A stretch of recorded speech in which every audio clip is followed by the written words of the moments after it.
Hello, I am Hannah, a 49-year-old mother who divorced and remarried. I have a daughter who is 25. There has been a significant amount of turmoil in my life, and I completely blame myself. Well, I have a crazy-ass story worth writing for, but to have a better understanding, you must know a little bit about my past. So, I always had a rough patch with my husband and children. We had lost interest in our lives. We were dating not for long when I got pregnant, and then we had to kind of get married. Liz was only 7 when she witnessed the first proper fight between us. Vicky, though he possessed a good heart, struggled with being a neglectful father. He often prioritized his work and personal interests over spending time with our child. I, on the other hand, became an overprotective mother, constantly worrying about my child's safety and well-being. Our differing approaches caused tension to grow between us, and it seemed like we were slowly drifting apart. As the days turned into weeks and the weeks into months, our struggles intensified. We would have heated arguments about our parenting styles, each of us stubbornly holding on to our own beliefs. Vicky believed that giving Liz more independence would allow them to grow and learn on their own, while I feared that her safety might be compromised if I let go of the reins. The strain of our disagreements extended beyond parenting, infiltrating other aspects of our relationship. We became distant, spending more time apart than together. Our once frequent laughter and shared adventures were replaced with silence and strained conversations. I even tried to talk it out with Vicky. Vicky, we can't keep going on like this. Our marriage is falling apart, and it's breaking my heart. I want to fix things, but it feels like you're intentionally pushing me away. Hannah, I just don't have the energy for this right now. Can't we talk about it later? I've had a long day. Later? It's always later with you, Vicky. We've been pushing our problems aside for far too long. We need to address them and face them head-on, or else our marriage won't survive. I'm not being negligent, Vicky. I'm just trying to cope with everything that's going on in my life. I can't be expected to fix everything at once. I understand that life gets overwhelming, Vicky, but we're a team. We promise to support each other through thick and thin. Lately, it feels like I'm the only one fighting for us. Vicky stops pacing and sits down opposite me, his expression guarded.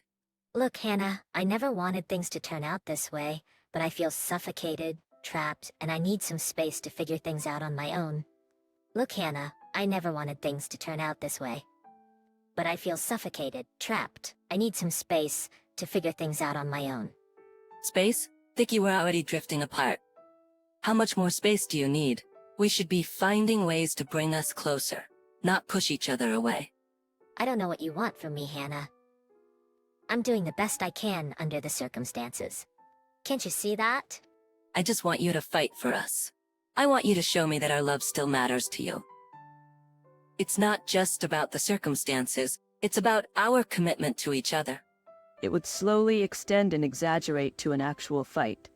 It was becoming a habit to the point I could even detect a pattern. Our daughter Liz was going through a difficult phase in her life.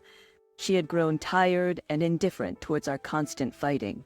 Liz was a thoughtful and introspective young girl, wise beyond her years. At least that was the impression that I got from her, initially. While she understood that conflicts were a part of life, she found herself exhausted by the ongoing battles that we were having. As the arguments escalated, Liz's spirit seemed to dim. She carried the weight of our disagreements on her small shoulders, feeling the emotional strain that it placed on her family. Her once vibrant personality turned subdued and her enthusiasm for life began to wane. She would give monosyllabic replies and sometimes not even eat dinner with us. After a few years, Vicky and I separated. Liz was just 15. I felt so terrible. She had to deal with our mess through her important phase. She would often avoid facing me, sometimes even skipping school. I used to work 2 different jobs at the time, ever since my child was born, to support our finances. I had to go very early and then come home really late. After Vicky left, things became much worse. Hey Liz, how was your day? It was fine. Liz, can we talk? I feel like we haven't had a conversation in a while. I don't feel like talking, Mom. I understand that you might not be in the mood, but communication is important, especially after everything that's happened. We can't just stay silent forever. I know, Mom. It's just hard for me, okay? Talking feels awkward. I get it, Liz. It's been tough since your dad. And I got divorced, and we all have different ways of dealing with it, but we're a family and we need to support each other. We can't let silence drive us apart. I know I've been distant lately, but it's not because I don't care. It's just everything feels different now. Dad is not here. I miss him. Change can be scary, especially when it's something as significant as a divorce. But remember, Liz, we're still a family, even if it looks a little different now. We can create new traditions, new memories, and talking is an essential part of that. I guess I just don't know what to say or how to start. We don't have to force a conversation, but we can start small. Tell me one thing about your day, no matter how trivial it may seem. I made a new friend at school today. Her name is Emily. That's great, Liz. Tell me more about Emily. What do you like about her? She's really funny, and we both like drawing. We exchanged sketchbooks, and it was cool to see her artwork. That sounds wonderful, dear. It's fantastic that you found someone who shares your interests. It's quite hard to find someone like that. Maybe you could invite Emily over sometime, and we could all have an art session together. You know, over a cup of tea and all. Yeah, that could be fun, I guess. Our conversations were always short and simple. Sometimes she would want to share something, sometimes she wouldn't. She always wanted to get into small conversations about her dad. I felt like she was in desperate need of a father. I mean, she always preferred her father more than me. Vicky took her fishing, picnics, and long drives. They had a good father-daughter bonding. I was the one who was rigid and skeptical about things. I didn't want to join them since Vicky never really talked to me. He interacted with our daughter, asked her how she is and all. But then that's it. She sometimes wants to meet him, but I don't allow it. I was always scared that Vicky would take my daughter away from me. I understand I was not able to properly give her constant support, but it is just because I wanted her to go to her dream college. Her dream college was Ivy League. She always wanted to get into that college, ever since she saw her aunt's elder daughter and brothers trying for the college. The only drawback was, it costs a lot of money and I wouldn't be able to afford it if I don't get my head deep in work. One summer, she went with her dad to the lake for camping. I was alone, and that is the time I met Jonathan. He was a car mechanic. One sunny afternoon, as I was strolling through town, I noticed a small auto repair shop nestled in a corner. Curiosity got the better of me, and I decided to step inside. That's when I first laid eyes on Jonathan, a charming, ruggedly handsome car mechanic with a mischievous smile. To step inside, that's when I first laid eyes on Jonathan, a charming and ruggedly handsome car mechanic with a mischievous smile that instantly caught. It's making this weird noise when I start it. I don't know much about cars, but it doesn't sound right. Ah, the mysterious noise. Don't worry, Hannah. I've got a keen ear for those. We'll figure it out together. Please make yourself at home. Thank you, Jonathan. It's been a tough week, and I'm glad I found someone like you who knows what they're doing. I understand what it's like to go through tough times. Life has a way of throwing unexpected curveballs at us, right? Really? Do you mind sharing? Jonathan leans against a workbench, thoughtful for a moment, before responding. Well, I went through a difficult divorce a few years ago. It was a challenging time, but it also taught me a lot about resilience and finding joy in the little things, like fixing cars. I can relate. Divorce is never easy, but it's a journey that makes us stronger. And I guess in a way, we're both on the path to rebuilding ourselves. We bonded pretty well. I called him for dinner, and sometimes went out to take a stroll around the park. When Liz came back, she seemed pretty content. She was very happy, must have had a good time with Dad. When we sat to eat together, she broke the news that Dad got married and is very happy. The stepmother is nice and polite, and she took great care of my dad. I wasn't really unhappy. I was just sad that he gave so much effort into finding another person within a few months of our divorce, but couldn't even make amends to make the current one better. I will never get married. It's not my thing. Then why did you get married to me? It's not like I forced you into it. I gave you a choice. You very well know why. If you weren't pregnant, was that my fault? Is that under my control, Vicky? You were the one who was reckless and stupid. Fine. I have ruined your life. Then why the hell are we still talking, huh? We should split up. Fine, I have ruined your life. Then why the hell are we still talking? We should split up. You go your way, and I go mine. I want you to take some responsibility, Vicky. I understand that this life was our mistake, but we have a child now. Why would you try to run away like this? I mean, how could you even think about it? Could you even think about it? Liz will be fine with you. The conversation always echoed in my head. As Liz grew up and was preparing for college, I, on the other hand, became a drained old woman.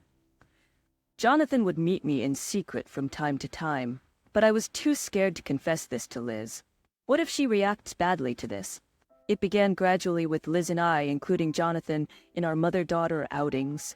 At first, I feared that Liz might feel overshadowed or neglected, but instead, she welcomed his presence with open arms. He took the time to understand Liz's interests and hobbies, supporting her in her endeavors with unwavering dedication. Whether it was attending her birthday or teaching her how to ride a motorbike, Jonathan always made Liz feel seen, heard, and loved. But as the days turned into months, Liz began confiding in her stepmother, seeking solace and guidance. They would spend hours engrossed in conversation, sharing stories, dreams, and even their worries. Their connection was built on a foundation of trust and understanding, a relationship that blossomed naturally and beautifully. It wasn't long before I realized that Liz preferred the company of her stepmother over me. At first it stung, and I couldn't help but feel a twinge of jealousy. But as a mother, my ultimate goal was to see my daughter happy, and it warmed my heart to witness the genuine love and affection between them. Are you gonna Vicky's? Yeah, after class. Why? Class is going well. Made new friends? Yeah, Mom, it is. Bye? Do you want Jonathan to drop you? No, it's cool. Dad will drop me. He's waiting outside. Okay, bye. It was not like Liz didn't like Jonathan. She was rather conflicted with her life.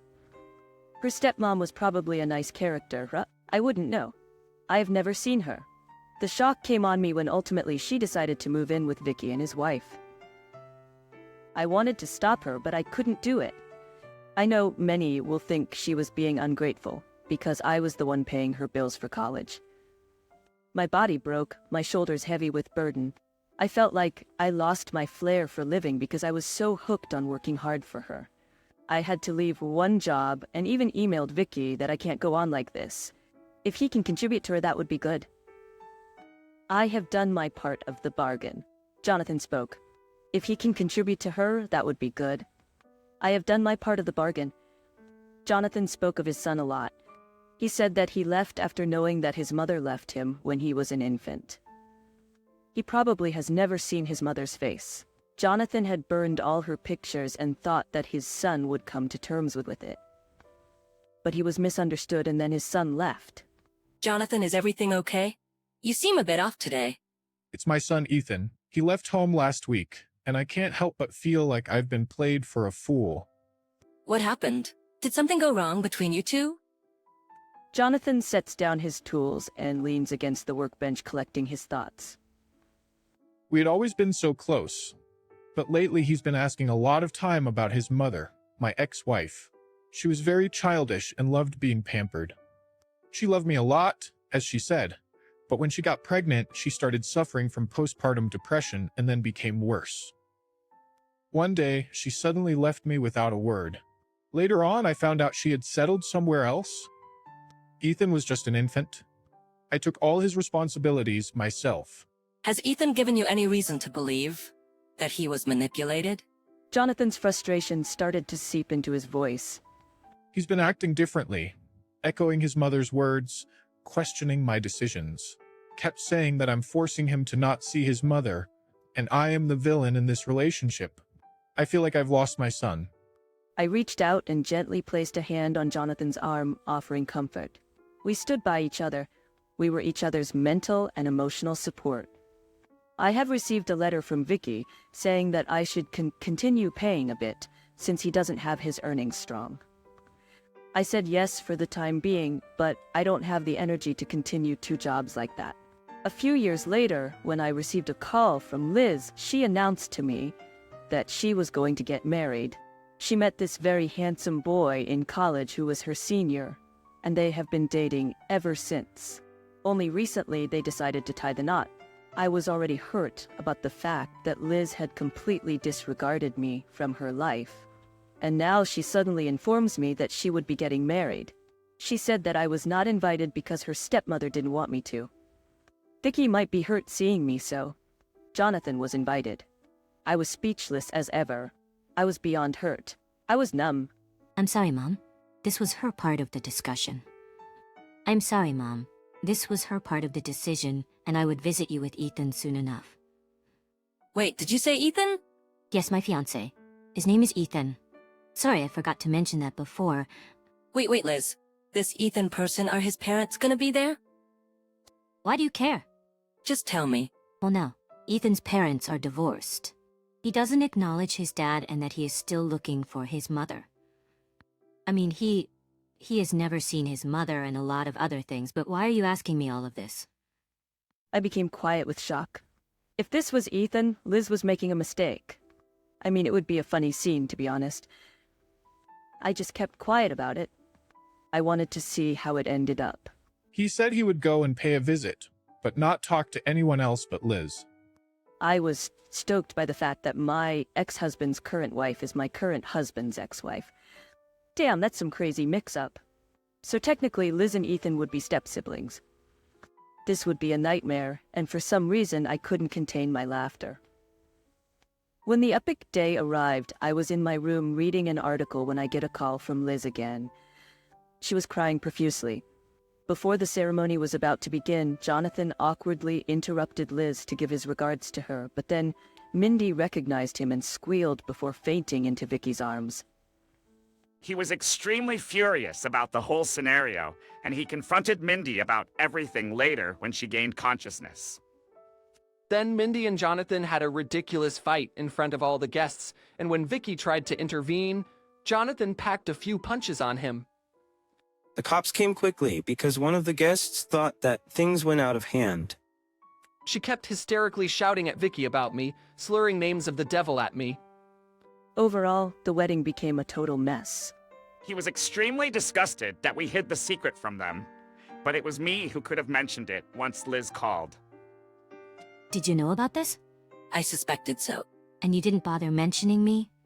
You have already taken the helm of your life long back. Why do you care what I would have to say? I hardly doubt you would have believed me in the first place. Mom, look, I'm sorry, okay? I was an idiot.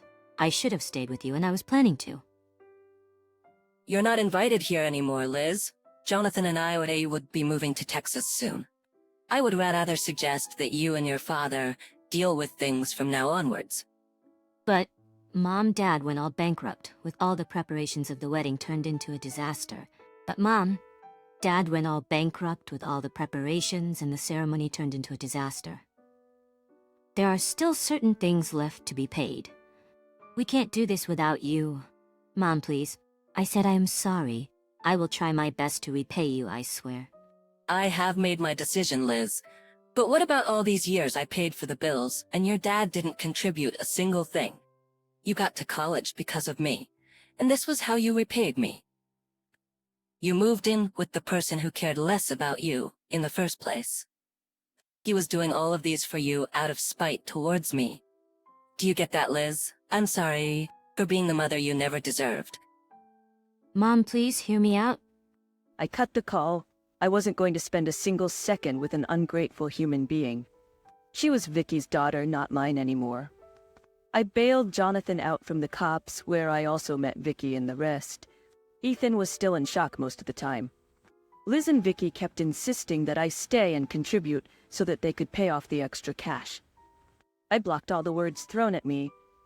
They never really gave a damn about me. I deserve all the money that I wasted on my daughter. Now what they do with their lives was none of my business anymore. Jonathan and I wanted to be happy in life.